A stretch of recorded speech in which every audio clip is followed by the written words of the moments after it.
Last video में beginners के लिए हमने जो वीडियो बनाया था जिसमें था कि स्टॉक मार्केट क्या होता है, कैसे वर्क करते हैं, इसी के ऊपर हमने डिस्कशन किया था। तो आज जो हम डिस्कशन करेंगे कि कैसे आप अपना फर्स्ट स्टॉक को चूज करें। फर्स्ट स्टॉक जब चूज करते हैं तो आपको ज़्यादा कुछ दिमाग लगाने की ज़रूरत नहीं है, ये कोई रॉकेट साइंस नहीं है। कुछ चीज़ों के ऊपर अगर आप ध्यान दें तो उस हिसाब से आप अच्छा स्टॉक चूज कर सकते हैं। Hello, welcome to my channel be with Mishra ji. I am Amarendra Mishra. आज हम डिस्कशन करेंगे कि स्टॉक को चूज करने से पहले क्या क्या फैक्टर्स को हमने देखना है। नॉर्मली मैं जब स्टॉक परचेज करता हूँ, इन फैक्टर्स को मैं ज़रूर कंसिडर करता हूँ और आपको भी करना चाहिए। स्टॉक चूज करना कोई रॉकेट साइंस नहीं है, आपको बेसिक कुछ फैक्टर्स मैं बता रहा हूँ। जैसे सबसे पहले हमें देखना है कि कंपनी का ट्रैक रिकॉर्ड क्या है, यानी कि जिस कंपनी के स्टॉक में खरीदने जा रहा हूं वो कंपनी किस तरह बिजनेस कर रहा है। क्या उनके ऊपर कोई क्रिमिनल ऑफेंस या फिर कोई स्कैम ऐसा तो कुछ है नहीं। ये सारे हमें कैसे पता चलेगा? आप गूगल में जाइए, गूगल में जाके उस कंपनी के नाम देके फिर लास्ट में आप स्कैम या फिर कंपनी का नाम देके फिर फ्रॉड वो आप लिख देंगे तो उसके ऊपर कोई भी अगर न्यूज़ आइटम अगर पहले पब्लिश हुआ है तो उसका डिटेल जरूर आ जाता है। जैसे मैं एक दो कंपनी का नाम ले लेता हूँ। जैसे आप गीतांजलि जेम्स, गीतांजलि जेम्स जो है ये मेहुल चौकसी जो फरार है अभी, उन्हीं की कंपनी है। आप जाके गीतांजलि जेम्स स्कैम अगर सर्च करेंगे तो आपको सारा डिटेल वहाँ पे आ जाएगा। तो इस टाइप के कोई भी कंपनी आप चूज करने से पहले उस कंपनी के ट्रैक रिकॉर्ड जरूर देखेंगे।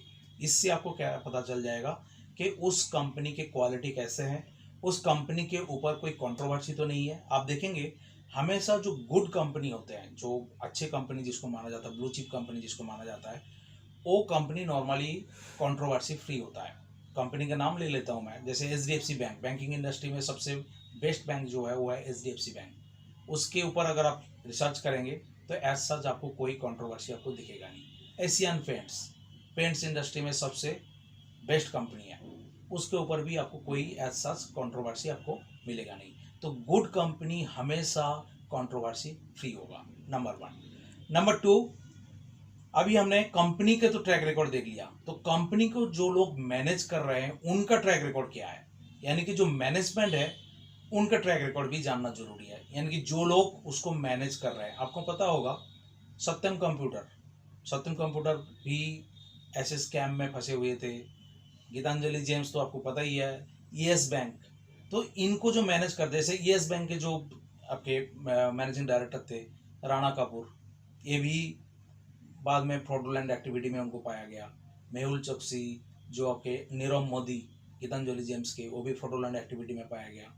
तो आप जो मैनेजमेंट है वो भी अगर फ्रॉड कोई इस तरह कोई फ्रॉडुलेंट एक्टिविटी में इन्वॉल्व नहीं है तो भी आप उस कंपनी को अच्छा मान सकते हैं। जैसे मैं कुछ ग्रुप कंपनी बता देता हूँ, जैसे टाटा ग्रुप हो गए, गोदरेज, महिंद्रा महिंद्रा, इस टाइप के ग्रुप के जो मैनेजमेंट है ये सारे के सारे जो है आपके कोई ना कोई कंट्रोवर्सी इनके अगेंस्ट है ही नहीं। तो इन्होंने जो है बिल्कुल कंट्रोवर्सी फ्री है। तो पहला गया आपके कंपनी का ट्रैक रिकॉर्ड, सेकंड है मैनेजमेंट ट्रैक रिकॉर्ड। अब हम अगला चीज क्या देखेंगे कि कंपनी जो है कितना डेब्ट बर्डन है, यानी कि लो डेब्ट कंपनी।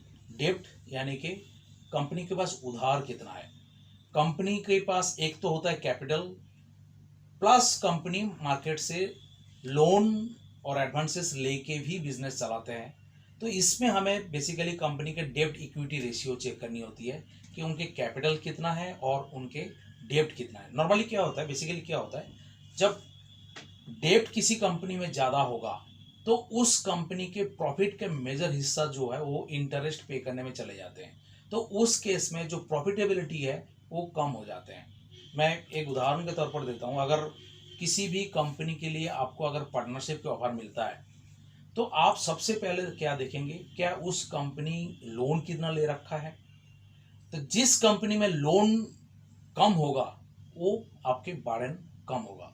तो उस टाइप की कंपनी को आप जरूर पार्टनरशिप के लिए प्रेफर करेंगे। अगर दो कंपनी दिया जाए, एक का डेप्ट कम है, दूसरे का डेप्ट ज़्यादा है। तो जिस कंपनी का डेप्ट कम होगा आप ऑब्वियसली उसी कंपनी को ही प्रेफर करेंगे। तो इसीलिए आपको डेप्ट इक्विटी रेशियो जो है वो देख लेना बहुत ज़रूरी है। नेक्स्ट जो आता है कंपनी के सेल्स के साथ साथ उसके प्रॉफिटेबिलिटी, यानी कि कंपनी सेल्स तो कर ही रहा है, सेल्स तो कोई भी कर लेगा, सेल्स करना कोई ज़्यादा प्रॉब्लमेटिक जगह एरिया नहीं है, बट साथ के साथ उसका प्रॉफिटेबिलिटी भी इंक्रीज होना चाहिए। बहुत सारे कंपनी होते हैं लो प्रॉफिट मार्जिन में अपने बिजनेस कर रहे होते हैं। तो जब कोई कंपनी लो प्रॉफिट मार्जिन में बिजनेस करेगा आप समझ लीजिए कि वो कंपनी जो है बिजनेस लॉन्ग रन में अच्छा परफॉर्म नहीं करेगा। तो कोई भी कंपनी जो प्रॉफिटेबिलिटी के ऊपर कोई भी कॉम्प्रोमाइज नहीं करते, इस टाइप के कंपनी के स्टॉक्स को आपको चुनना चाहिए। उदाहरण के तौर पर दे देता हूँ, Eicher motor, page industry, MRF, ये सारे कंपनी आप देखेंगे इनके जो प्रॉफिटेबिलिटी है वो कई गुना है, कई अच्छा प्रॉफिटेबिलिटी है, वो कभी भी प्रॉफिट मार्जिन में कॉम्प्रोमाइज नहीं करते। तो आपको वो कंपनी चुनना चाहिए जो कभी भी प्रॉफिट मार्जिन में कोई कॉम्प्रोमाइज नहीं कर रहा हो। सेल्स, कई कंपनी है जिनके सेल्स भी बढ़ रहा है बट प्रॉफिट उस हिसाब से बढ़ नहीं रहा। तो सेल्स के साथ साथ प्रॉफिट भी बढ़ना चाहिए, तब वो कंपनी जो है अच्छा होगा इन्वेस्टमेंट के लिए। अगला जो होता है return on capital, return on investment भी बोल सकते हैं। नॉर्मली आप जब कोई भी कंपनी के स्टॉक खरीदते हैं उसका जो बेस प्राइस होता है, जो फेस वैल्यू होता है, वो होता है आपके 10 रुपीज। तो 10 रुपये इन्वेस्टमेंट करके कंपनी कितना प्रॉफिट कमाता है, अर्निंग पर शेयर, यानी कि एक शेयर में वो कितना अर्निंग कर रहे हैं। जो कंपनी जितना ज्यादा ईपीएस अर्न करेगा, 10 रुपये इन्वेस्टमेंट करके अगर कोई कंपनी 100 रुपये प्रॉफिट कमा रहा है तो वो कंपनी अच्छा होगा। और कोई कंपनी 10 रुपये इन्वेस्टमेंट करके 10 रुपये प्रॉफिट कमा रहा है तो ऑब्वियसली उसका रिटर्न ऑन इन्वेस्टमेंट जो है वो ठीक नहीं है। तो आपको वो कंपनी चूज करनी है जो आपको रिटर्न कैपिटल जितना इन्वेस्टमेंट किया उससे क्या रिटर्न उसको मिल रहा है। नेक्स्ट जो चीज आपको देखनी होती है दैट इज कस्टमर सेटिस्फेक्शन, यानी कि आप जब कोई भी कंपनी का कुछ प्रोडक्ट्स आप यूज करते हैं उस प्रोडक्ट को यूज करके आप कितना सेटिस्फाई है। अगर आप उस प्रोडक्ट से सेटिस्फेक्शन लेवल आपके अगर हाई है तो आप उस प्रोडक्ट को आसानी से खरीद भी सकते हैं और साथ में किसी और को रिकमेंड भी कर सकते हैं। तो जिस कंपनी के प्रोडक्ट के सेटिस्फेक्शन लेवल हाई होगा वो कंपनी के प्रोडक्ट सबसे ज़्यादा बिकेगा। उदाहरण के तौर पर मैं बताता हूँ, जैसे रिलायंस जियो जब से लॉन्च हुआ है उसके बाद से उसके कस्टमर्स जो है सारे सेटिस्फाइड है। जितने भी कस्टमर्स उनके पास आए थे कोई भी कस्टमर्स वापस चले नहीं गए, it means they are all satisfied. तो जब आपके कस्टमर सेटिस्फेक्शन लेवल जो है वो आपके हाई होगा उस टाइप के कंपनी को आपको चूज करना चाहिए। जैसे बैंकिंग इंडस्ट्री में एचडीएफसी बैंक, आप चले जाइए स्टेट बैंक ऑफ इंडिया में चले जाइए, वहाँ पे जो स्टाफ है वो आपको आपके प्रॉब्लम समझेंगे नहीं, उल्टा आपके प्रॉब्लम को इंक्रीज करेगा। आप कोई एक प्रॉब्लम लेके जाइए वो आपको 10 बार घुमाएगा, यानी कि कस्टमर सेटिस्फेक्शन वहाँ पे है ही नहीं। प्राइवेट सेक्टर में चले जाइए, प्राइवेट सेक्टर में भी आप एचडीएफसी बैंक में चले जाइए, वो आपको वहीं पे बिठा के आपके जो भी प्रॉब्लम है वो सॉल्व करके देगा। तो यानी कि कस्टमर सेटिस्फेक्शन जो है उस कंपनी के अंदर सबसे ज़्यादा है। तो इस टाइप के स्टॉक आपको चूज करना चाहिए। लास्ट में मैं बताऊंगा वो चीज़ आपको सबसे ज़्यादा प्रॉफिटेबिलिटी देगा जब कोई बिजनेस मोनोपोलिस्टिक होगा। आपको, ये मेरा लास्ट ऑप्शन है, जो चीज़ आपको देखना चाहिए, आपको एक बिजनेसमैन के तरीके से सोचना चाहिए। आप अगर किसी कंपनी का बिजनेसमैन है, किसी कंपनी का ओनर है, आप क्या देखेंगे कि आपके प्रोडक्ट कितना मोनोपोलिस्टिक प्रोडक्ट है, यानी कि आपका प्रोडक्ट ऐसा होना चाहिए जो मार्केट में सबसे ज़्यादा चलता हो और आपके कंपटीटर जो है बहुत कम है। इस टाइप के कंपनी जो है सबसे ज़्यादा आपको प्रॉफिट देते हैं। उदाहरण के तौर पर मैं बताऊंगा आईआरसीटीसी, गवर्नमेंट ऑफ इंडिया के जो इंडियन रेलवे जो रिजर्वेशन करते हैं आईआरसीटीसी, सिर्फ रिजर्वेशन नहीं इसके साथ साथ कैटरिंग बिजनेस में भी है। ये कंपनी बिल्कुल मोनोपोलिस्टिक कंपनी है, इस कंपनी के कंपटीटर कोई है ही नहीं।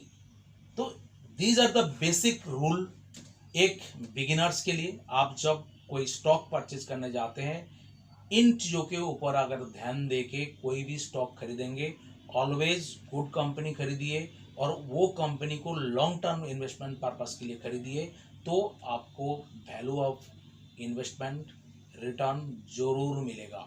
आई होप आपको ये वीडियो पसंद आया। अगर पसंद आया तो ज़रूर इसको लाइक करिए। अभी तक अगर सब्सक्राइब नहीं किया तो प्लीज़ इसको सब्सक्राइब करिए और अपने फ्रेंड्स के साथ शेयर करें। Thank you.